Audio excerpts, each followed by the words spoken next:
गुलाम आयो केड़ा केड़ा गुलाम मतलब मथे करे जो सुभान अल्लाह ओ बेजे तरते वनी झुकने सिखिया इनायो बेजे तरते वनी झुकने सिखिया इनायो बेजे तरते वनी झुकने सिखिया इनायो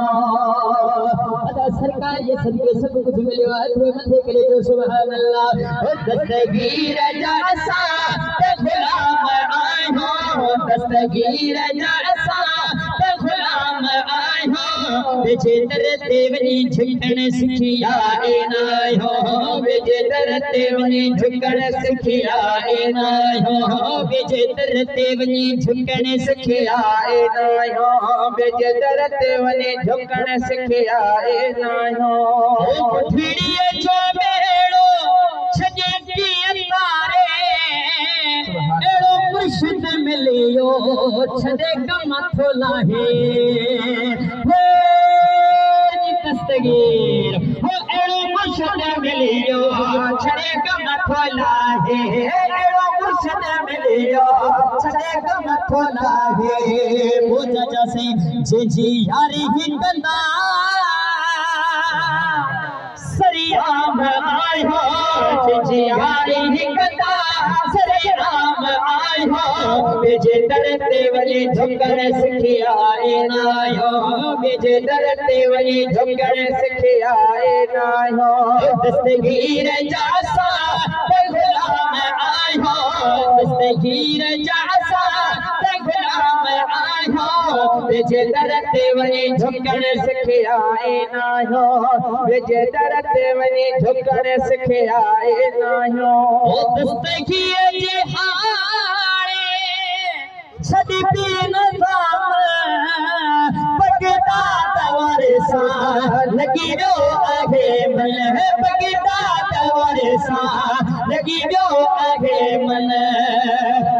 जवान जा इसा तबेदार आयो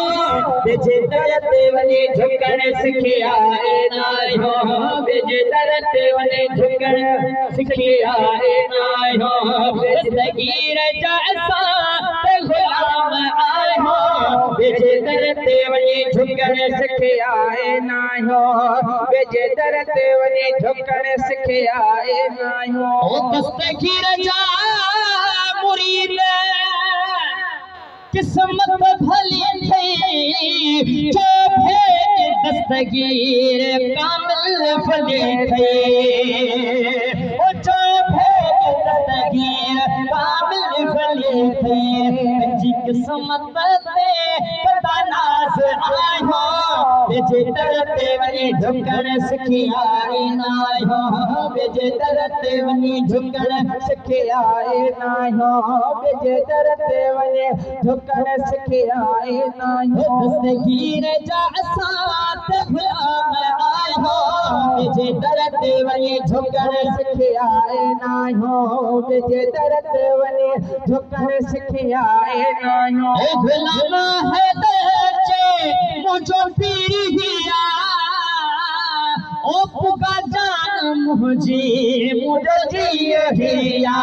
पुका जान मुझे जी हिया बस किरज जो सुबह शाम आयो बेजे तरते वनी झुकने सिखिया इनायो बेजे तरते वनी झुकने सिखिया इनायो आखिरी मिसरा मौला मुश्किल कुशा जे शान में बहुत साजो दोस्त है वो हजरीन दो गंजी करे छा चवंदासी ना है कोई मत मुझे महला